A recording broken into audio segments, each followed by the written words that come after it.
नमस्कार दोस्तों, आपका स्वागत है आपके अपने यूट्यूब चैनल स्मार्ट स्टडी पर। दोस्तों, यूपी टेट का एग्ज़ाम आज का जो है फर्स्ट शिफ्ट का सफलतापूर्वक हो चुका है। आज यानी 2 जुलाई की फर्स्ट शिफ्ट का एग्ज़ाम जो है सफलतापूर्वक हो चुका है।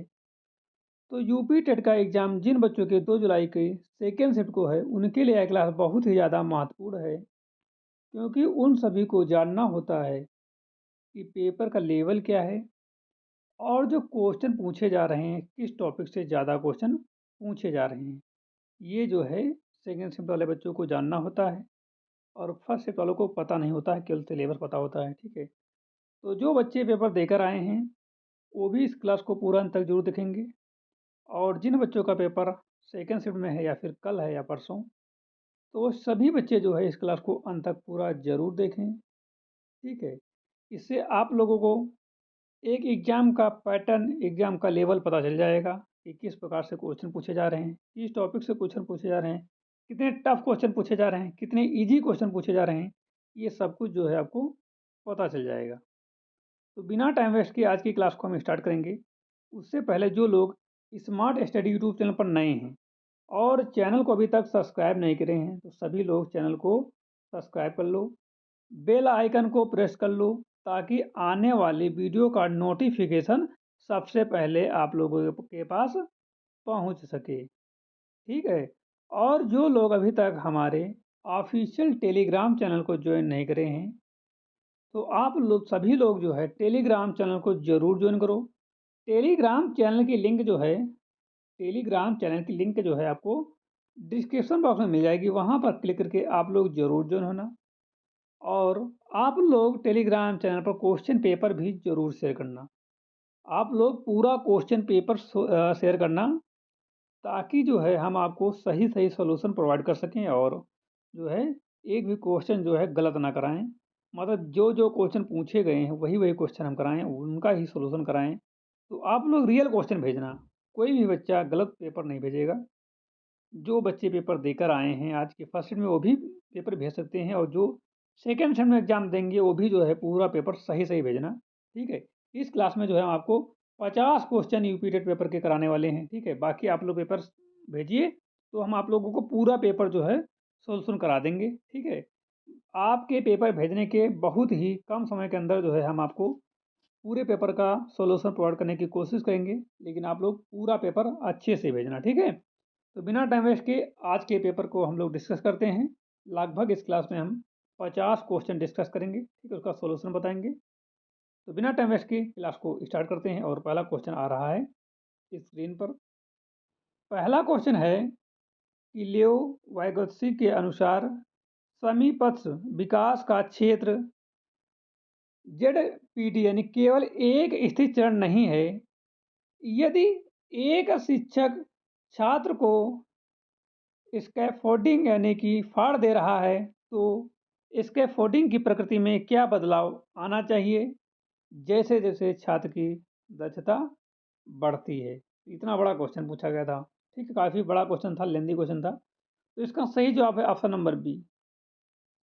स्कैफोल्डिंग की मात्रा कम होनी चाहिए और छात्र को अधिक स्वायत्तता मिलनी चाहिए, ठीक है। तो ऑप्शन नंबर बी बिल्कुल सही जवाब है। क्वेश्चन नंबर 2 है यूट्रोफिकेशन यानी कि सुपोषण की प्रक्रिया के परिणाम स्वरूप जलाशयों में क्या परिवर्तन होता है। तो पोषक तत्व जैसे नाइट्रेट और फास्फेट की अधिकता के कारण शैवाल प्रस्फुटन होता है और गोलित ऑक्सीजन डीओ घट जाता है, ठीक है। तो ऑप्शन नंबर बी बिल्कुल सही जवाब है। चलेंगे क्वेश्चन नंबर 3 पर। क्वेश्चन नंबर 3 है पियाजे के संज्ञानात्मक विकास सिद्धांत के अनुसार प्रतिवर्ती सोच का अभाव किस अवस्था की मुख्य विशेषता है और यह किस अवस्था में पूरी तरह विकसित होती है। तो इसका जो सही जवाब हो जाता है पूरी संख्यात्मक, मूर्ति संख्यात्मक, पूर्व संख्यात्मक और मूर्ति संख्यात्मक। ऑप्शन नंबर बी बिल्कुल सही जवाब। अगला क्वेश्चन है कि निम्नलिखित में से द्वंद्व समास का वह भेद चुनिए जिसमें दोनों पदों के अर्थ के अतिरिक्त उसी प्रकार के अन्य अर्थ का भी बोध होता है, जैसे रुपया, पैसा, कपड़ा, लत्ता। तो इसका सही जवाब हो जाता है समहार द्वंद्व। ठीक है, बी। अगला क्वेश्चन है, कोहल वर्ग के नैतिक विकास के सिद्धांत के अनुसार अच्छा लड़का अच्छी लड़की की अच्छा लड़का अच्छी लड़की अभिविन्यास यानी कि good bye nice girl orientation किस तत्व के अंतर्गत होता है?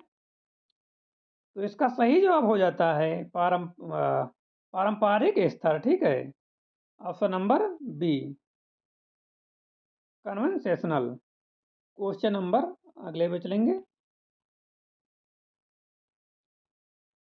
अगला क्वेश्चन है, हार्वर्ड गार्डनर के बहुबुद्धि सिद्धांत के अनुसार एक व्यक्ति जो दूसरों के छिपे हुए इरादों, प्रेरणाओं और इच्छाओं को आसानी से समझ लेता है, उसमें किस प्रकार की बुद्धि की प्रधानता होती है? तो उसमें जो होती है अंतर व्यक्तित्व बुद्धि होती है। ऑप्शन नंबर ये सही है। नेक्स्ट क्वेश्चन है, निम्नलिखित में से कौन सा युग्म बुद्धि के सिद्धांत और उनके प्रतिपादक के संबंध में सुमिलित नहीं है? ऑप्शन है बहु कारक सिद्धांत, समूह कारक सिद्धांत, त्रिआयामी सिद्धांत या पदानुक्रमिक सिद्धांत। तो इसका सही जवाब है पदानुक्रमिक सिद्धांत, स्पीयरमैन। ऑप्शन नंबर डी बिल्कुल सही जवाब है। ठीक है, डी बिल्कुल सही जवाब है। बुद्धि का पदानुक्रमिक सिद्धांत फिलिप वर्नन और बर्ट द्वारा दिया गया था, ना कि स्पीयरमैन द्वारा। स्पीयरमैन ने जो है द्विकारक सिद्धांत, टू फैक्टर थ्योरी दिया था। अगला क्वेश्चन है, समावेशी शिक्षा के संदर्भ में यूडीएल का पूर्ण रूप क्या है और इसका मुख्य उद्देश्य क्या है? तो इसका जो है राइट आंसर क्या होना चाहिए? यूडीएल का अर्थ होता है यूनिवर्सल डिजाइन फॉर लर्निंग, अधिगम के लिए सार्वभौमिक डिजाइन। इसका उद्देश्य एक ऐसा लचीला पाठ्यक्रम और शैक्षिक वातावरण तैयार करना है जो बिना किसी भेदभाव के सभी प्रकार के बच्चों, चाहे वे सामान्य हो या दिव्यांग, की सीखने की आवश्यकताओं को पूरा कर सके। ठीक है, तो इसका राइट आंसर हो जाता है सभी प्रकार के शैक्षिक के लिए लचीला अधिगम वातावरण तैयार करना, यूडीएल। अगला क्वेश्चन है, थॉर्नडाइक के सीखने के गौण नियमों में कौन सा नियम यह बताता है कि नया ज्ञान प्राप्त करते समय शिक्षार्थी अपने पूर्व ज्ञान या पूर्व अनुभवों का सहारा लेता है? ऑप्शन है बहु अनुक्रिया का नियम, आशिक क्रिया का नियम, आत्मीकरण या सदस्यता का नियम, मनोवृत्ति का नियम। तो बच्चों, थॉर्नडाइक के आत्मीकरण या सदस्यता के नियम के अनुसार जो है, जब व्यक्ति के सामने कोई नई परिस्थिति आती हैं तो वह उससे मिलती जुलती पुरानी परिस्थिति या अनुभव के आधार पर अनुक्रिया करता है। इसे पूर्व ज्ञान से जोड़ना भी कहते हैं। तो ऑप्शन नंबर सी बिल्कुल सही जवाब हो जाता है, आत्मीकरण। अगला क्वेश्चन है, एक प्रगतिशील कक्षा में मूल्यांकन की प्रकृति कैसी होनी चाहिए? तो जॉन डेवी के प्रगतिशील शिक्षा के सिद्धांतों के अनुसार मूल्यांकन निरंतर, गतिशील और सीखने की प्रक्रिया का एक अभिन्न अंग होना चाहिए, फॉर्मेटिव एंड डायनेमिक, ताकि बच्चों की तत्कालिक आवश्यकताओं को समझा जा सके। राइट आंसर हो जाता है गतिशील यानी कि डायनेमिक और अधिगम प्रक्रिया का एक हिस्सा होना चाहिए, होनी चाहिए।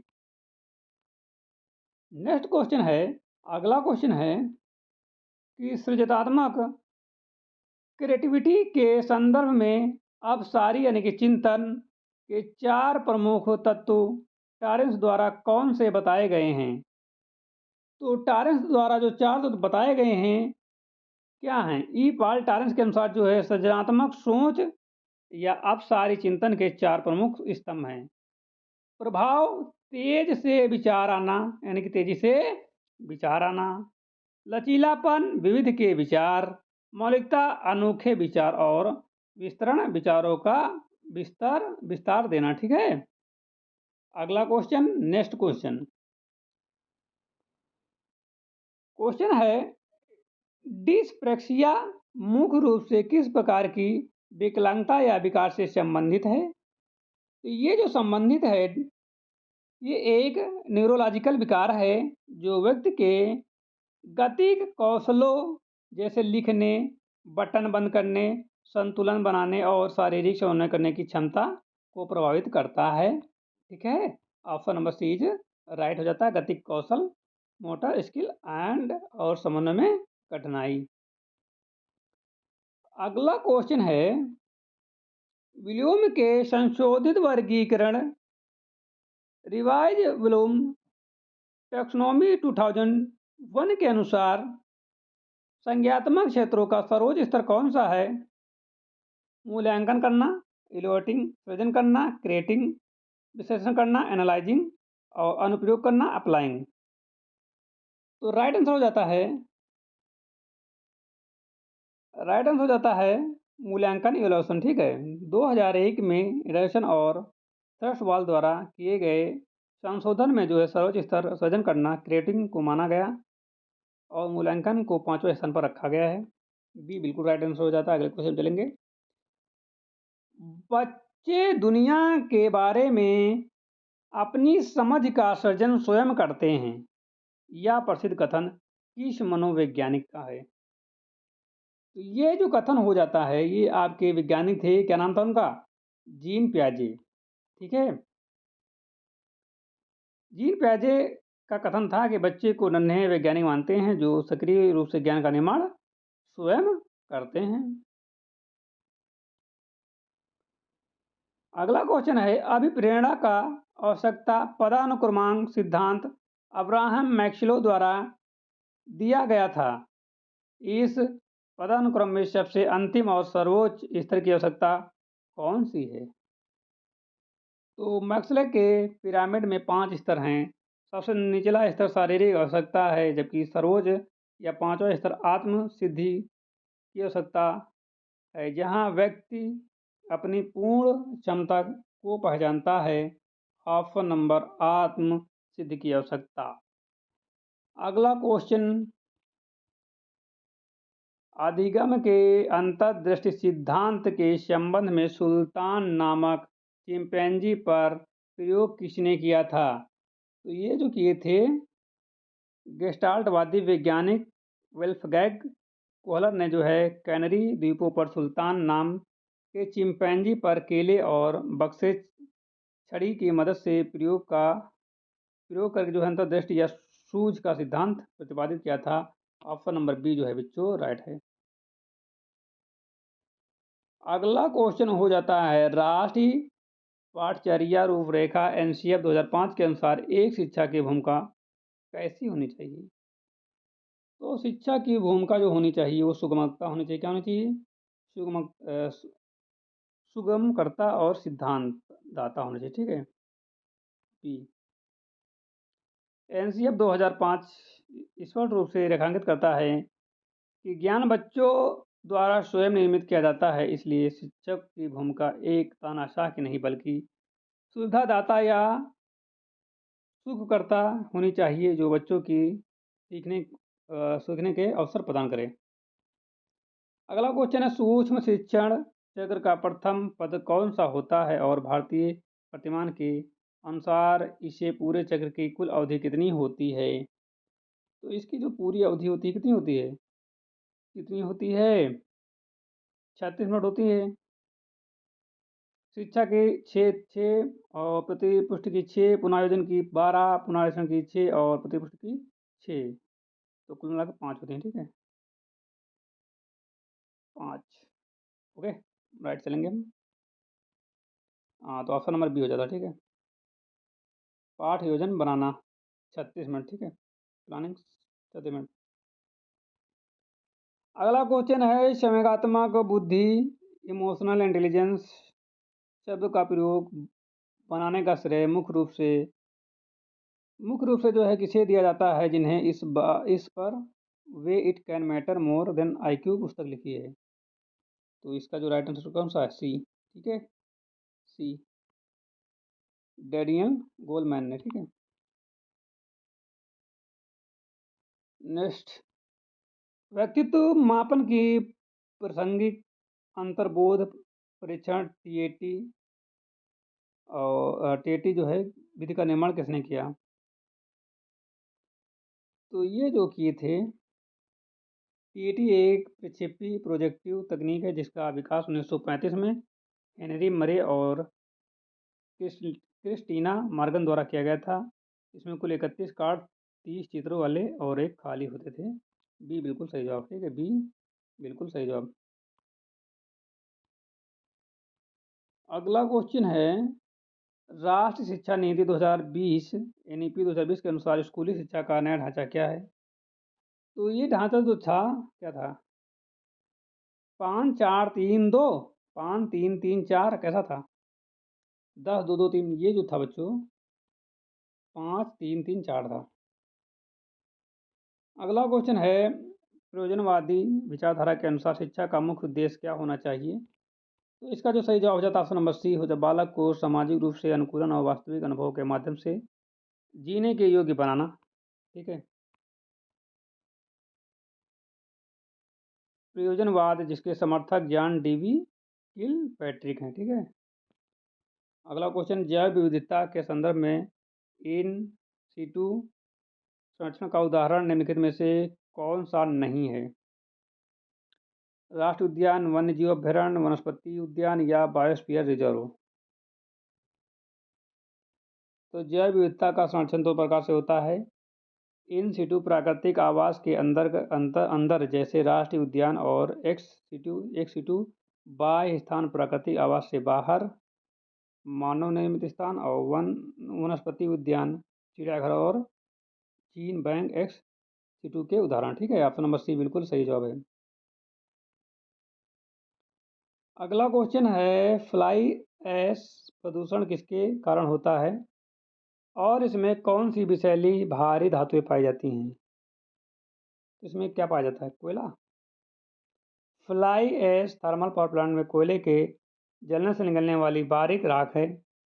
हवा में तैरने वाले इन कणों में सीसा निकलेट, आर्सेनिक और कैडमियम जैसे विषैली भारी धातुएं होती हैं जो श्वसन तंत्र को नुकसान पहुंचाती हैं। ऑप्शन नंबर बी जो है बिल्कुल राइट हो जाता, सही हो जाता है, कोयला आधारित ताप विद्युत संयंत्र, ठीक है, थर्मल पावर प्लांट, सीसा, आर्सेनिक और कैडमियम।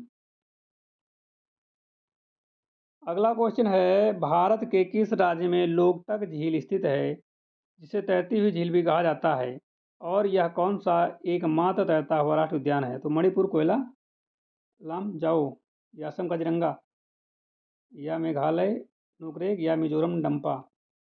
तो ये जो है मणिपुर वाला है, ठीक है, बिल्कुल सही जवाब है मणिपुर कैम्बुल लामजाओ, ठीक है। फटाफट बता देता हूँ जल्दी जल्दी ताकि आप लोगों को एग्जाम है तो अच्छे से एग्जाम आप लोग देना, ठीक है। अगला क्वेश्चन है मोन्ट्रियल प्रोटोकॉल का संबंध निम्नलिखित में से किसके संरक्षण का उदाहरण है। तो ये जो है ओजोन का है ना, ओजोन का, ठीक है, ऑप्शन नंबर बी बिल्कुल सही जवाब है। ओजोन परत को नुकसान पहुंचाने वाले पदार्थ CFCs के चरणबद्ध समापन से है, ठीक है। अगला क्वेश्चन,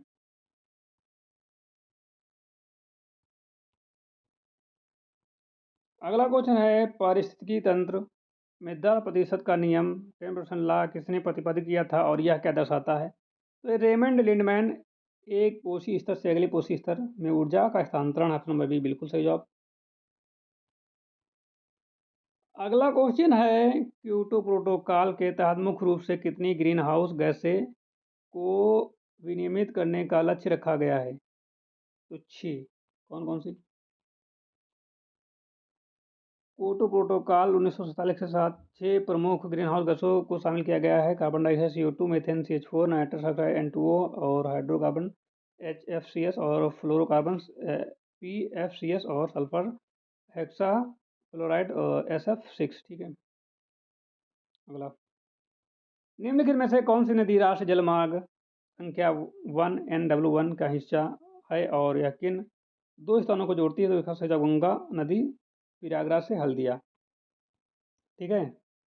भारतीय राष्ट्रीय जलमार्ग 1 NHW गंगा भागीरथी और हुगली नदी प्रणाली पर जो है प्रणाली पर जो स्थित है, जो उत्तर प्रदेश के प्रयागराज के पश्चिम बंगाल के हल्दिया से जोड़ता है। इसकी कुल लंबाई जो है 1620 किलोमीटर है।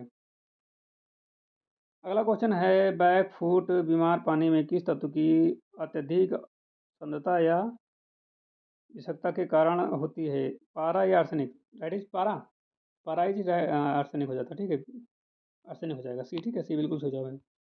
अगला क्वेश्चन, जैव विविधता या जैव विविधता का हॉटस्पॉट घोषित करने के लिए कौन से दो प्रमुख मानदंड आवश्यक हैं, जिसे नॉर्मन मार्शे ने प्रतिपादित किया था? तो नॉर्मन मार्शे के अनुसार हॉटस्पॉट के लिए दो शर्तें हैं। पहली, वहाँ कम से कम 1500 स्थानीय पौधे की प्रजातियां हों जो विश्व में कहीं और न मिलें। दूसरी, इस क्षेत्र ने अपनी मूल वनस्पति का कम से कम 70% हिस्सा खो दिया हो, अर्थात संकट में हो। भारत में 4 हॉटस्पॉट पश्चिमी घाट, हिमालय, इंडो और बर्मा शुडलैंड हैं। ठीक है, ऑप्शन नंबर ए बिल्कुल सही जवाब है। अगला क्वेश्चन है, केंद्रीय प्रदूषण नियंत्रण बोर्ड CPCB के अनुसार आवासीय क्षेत्रों के दिन के समय और रात के समय ध्वनि प्रदूषण की स्वीकृत सीमा क्रमशः कितनी है? 55 से 45 dB या 65 से 55 या 50 से 55? बताओ। ये जो बताए हैं 55 से 45 dB है। ठीक है। भारत के ध्वनि प्रदूषण नियमन और नियंत्रण जो है नियम 2000 के तहत आवासीय क्षेत्रों में रेजिडेंशियल एरिया के लिए जो है दिनों के समय मानक 55 dB और रात्रि के समय है 10 बजे से सुबह 6 बजे तक 45 dB निर्धारित है। ठीक है। अगला क्वेश्चन है, वन्य जीव संरक्षण अधिनियम भारत में किस वर्ष लागू किया गया था और इसमें कितनी सूचियाँ शेड्यूल शामिल किए गए हैं? तो 1972 6 संशोधन के बाद अब कमी की गई है। तो बी बिल्कुल राइट हो जाता है। ठीक है। भारत में वन्य जीव की सुरक्षा और अवैध शिकार को रोकने के लिए वन्य जीव संरक्षण अधिनियम 1972 पारित किया गया था। इसमें मूल रूप से 6 अनुसूचियाँ थी, जिसमें अलग अलग स्तर की सुरक्षा प्रावधान था। हालिया संशोधन में इसे युक्तिसंगत बनाया गया। बी बिल्कुल सही जवाब है। अगला क्वेश्चन, अम्ल वर्षा एसिड रेन के मुख्य रूप से कौन सी दो गैसें उत्तरदायी होती हैं? तो ये आपकी ऑप्शन नंबर बी वाला बिल्कुल सही जवाब हो जाता है। ठीक है, SO4 और SO4 पानी हमारे वर्षा के पे बनती है। ठीक है, मतलब ये दो गैसें होती हैं। चिपकू आंदोलन 1973 के प्रेरणाता कौन थे और यह आधुनिक भारत के किस राज्य या तत्कालीन उत्तर प्रदेश से शुरू हुआ? तो ये जो है उत्तराखंड के चमोली से ना। यस, बी बिल्कुल सही जवाब। पारिस्थितिकी पिरामिड के संदर्भ में एक पेड़ के परिस्थिति तंत्र का संख्या का पिरामिड कैसा बनता है? ये जो बनता है उल्टा बनता है। ठीक है, इन्वर्टेड। अगला क्वेश्चन है, कड़कड़ कड़कनी नुपुर धुनि सुनि कहत लखन सन राम हृदय गुनि, इस पंक्ति में कौन सा अनुप्रास अलंकार है? तो अलंकार इसमें कौन सा है? वित्तानुप्रास है। ठीक है, कौन सा है? वित्तानुप्रास बिल्कुल सही है, ऑप्शन नंबर बी वित्तानुप्रास। अगला क्वेश्चन है, उच्छावत शब्द का सही संधि विच्छेद निम्नलिखित में से कौन सा है? इनमें से कौन सी संधि है? ठीक है, संधि कौन सी है? तो ये वो तो श्वास व्यंजन व्यंजन संधि हो जाएगी। अगला क्वेश्चन है, मृगेंद्र और करभ शब्द के क्रमशः सही अर्थ युग्म का चयन कीजिए। ये क्या हो जाता है? सिंह, ऊंट या हाथी का बच्चा। ठीक है। अगला क्वेश्चन है, वह कुल्हाड़ी से वृक्ष काटता है, इस वाक्य में से कारक विभक्ति और इसका अर्थ क्या है? तो इसमें जो है कारक साधन के अर्थ में होगा। ठीक है, करण कारक साधन के अर्थ में। अगला क्वेश्चन, अत्यधिक शब्दों के लिए सही वाक्यांश कौन सा होगा? तो पर्वत के ऊपर की समतल भूमि। बी बिल्कुल सही जवाब। मारुतुल गुण का प्रयोग निम्नलिखित में से किस रस में होता है? इनमें से किन वर्णों का अभाव हो जाता? तो श्रृंगार रस, टाठा डा अड़ा मधुन वर्णों का है, ठीक है, बी। निम्नलिखित में से वाक्यों में से अकर्मक क्रिया वाले वाक्य का चयन कीजिए। अकर्मक, रमेश पुस्तक पढ़ रहा है मतलब पक्षी आकाश में उड़ रहे हैं। माता जी खाना बना रहे हैं। वह कुत्ता घूमता है। आकर्मक बताना है, ठीक है। तो उड़ना, रोना, हंसना, सोना स्वतः होने वाली क्रियाएं हैं जिसका कोई कर्म नहीं होता। पक्षी आकाश में उड़ रहे हैं, आकाश में अधिकरण कारक स्थान है, कर्म नहीं, अतः उड़ते हुए अकर्मक क्रिया है। Option number B. अगला क्वेश्चन है, आज सम्मात्रिक छंद का सही उदाहरण और कौन सा है? जिसमें पहले चरण में 13-13 है और दूसरे चरण में जो है 11-11 आता है, तो दोहा होता है ना, ठीक है, दोहा होता है। निम्नलिखित में से कौन सा शब्द तत्सम नहीं अर्थात तद्भव है? श्रृंगार, अतरज हो जाएगा, ठीक, श्रृंगार तो है, अतरज। अगला क्वेश्चन है, वैदेही वनवास और प्रियावास क्रमशः किसकी प्रसिद्ध रचनाएं हैं? तो ये जो हैं अयोध्या सिंह उपाध्याय और हरिऔध जी की हैं, ठीक है। 8 कनौजिया 9 चूहे, इस लोकोक्ति का सही अर्थ और सटीक अर्थ क्या है? तो इसका सही अर्थ क्या होता है? 8 कनौजिया 9 चूहे का अर्थ होता है परिवार में एकता ना होना, आपस में फूट होना या अलगाव की स्थिति पैदा होना, जितने लोग उनसे ज़्यादा मतभेद। Option number B. उन्मेष शब्द में किस उपसर्ग का प्रयोग हुआ है? इसमें उनका वो प्रयोग हुआ है, ठीक है, कौन सा? उद का। भाषा शिक्षण व्याकरण अनुवादी विधि ग्रामर ट्रांजेक्शन मेथड मतलब ट्रांसलेटर मेथड का अन्य किसी नाम से जाना जाता है। इसको जो जाना जाता है, भारत में व्याकरण अनुवाद विधि को लोकप्रिय बनाने का श्रेय डॉक्टर रामकृष्ण गोपाल भंडारन को जाता है, इसलिए इस विधि को भंडारण विधि भी कहा जाता है, ठीक है, भंडारण मतलब बी, ठीक है, बी बिल्कुल सही जवाब है। अगला क्वेश्चन है, यह वह लड़की है जो कल मुझे बाजार में मिली थी, यह वाक्य रचना के आधार पर किस प्रकार का वाक्य है? तो ये जो है ऑप्शन नंबर सी बिल्कुल सही जवाब है, मिश्र वाक्य है। तो आज की क्लास में हमने आपको पूरे 50 क्वेश्चन करा दिए। हमने बोला था कि आपको 50 क्वेश्चन कराएंगे। अब लोग कमेंट करके बताओ पेपर का लेवल कैसा रहा, पेपर इजी था या मॉडरेट था या टफ था। जो बच्चे पेपर देकर आए हैं वो भी बताएं कमेंट करके कि आपने कितने क्वेश्चन करके आए हो सही, इसे मैच करने के बाद, ठीक है। तो मिलते हैं नई क्लास के साथ, तब तक के लिए जय हिंद।